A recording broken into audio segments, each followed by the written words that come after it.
Hi, in this video I just want to talk about some basics of FishBowl and FishBowl custom reports.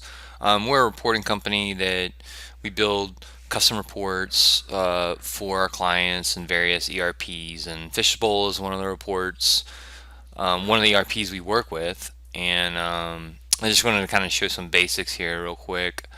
I'm going to have several different videos that um, show just some general concepts of reporting within Fishbowl, custom reporting within Fishbowl.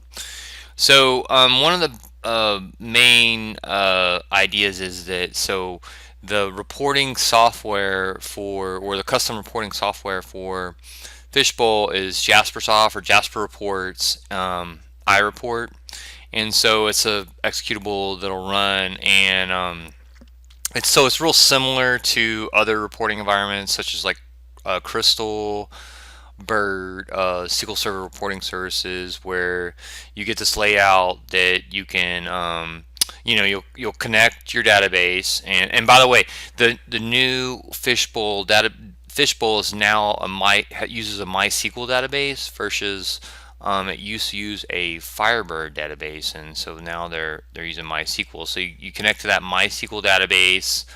Here you can see my database connector, and then from there you create data sets to to run the to connect after you connect to the database, and you'll create these data sets that will connect directly to specific tables, and then you build the queries upon those tables.